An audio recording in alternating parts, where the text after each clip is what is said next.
قوم عاد قوم عاد ایک ایسی قوم تھی جو بڑے طاقتور تھے۔ 40 ہاتھ جتنا قد، 800 سے 900 سال کی عمر، نہ بوڑھے ہوتے تھے نہ بیمار ہوتے تھے، نہ دانت ٹوٹتے تھے نہ نظر کمزور ہوتی تھی، جوان تندرست و توانا رہتے تھے۔ بس انہیں صرف موت آتی تھی اور کچھ نہیں ہوتا تھا۔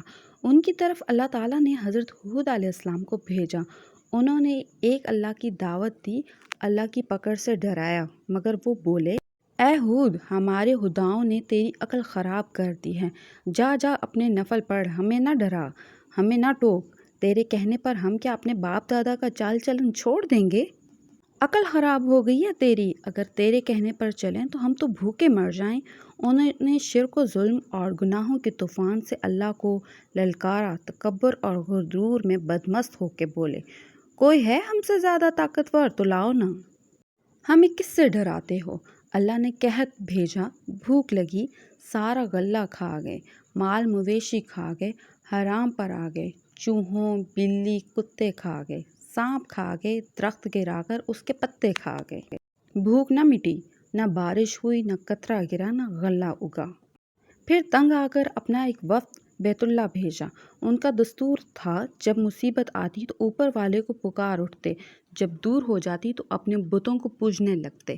بیت اللہ وفد کیا اور کہنے لگا کہ ہمارے لیے اللہ سے دعا کرو کہ بارش برسائے۔ اللہ نے 3 بادل بھیجے، کالا، سفید اور سرخ۔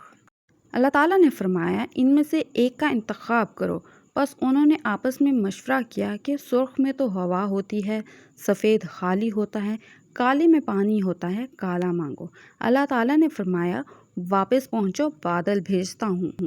وہ خوشی خوشی واپس آئے، سب لوگ ایک میدان میں جمع ہوئے، بادل آئے، وہ ناچنے لگا کہ اب بارش ہوگی، قحط مٹے گا، کھانے کو ملے گا۔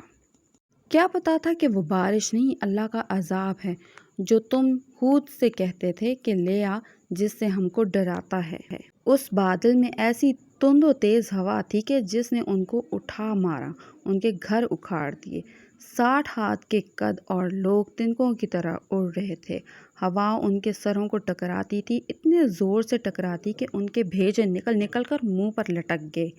بعض لوگ بھاگ کر غار میں گھس گئے کہ یہاں تو ہوا نہیں آ سکتی، مگر میرے رب کا حکم ہو کر رہتا ہے۔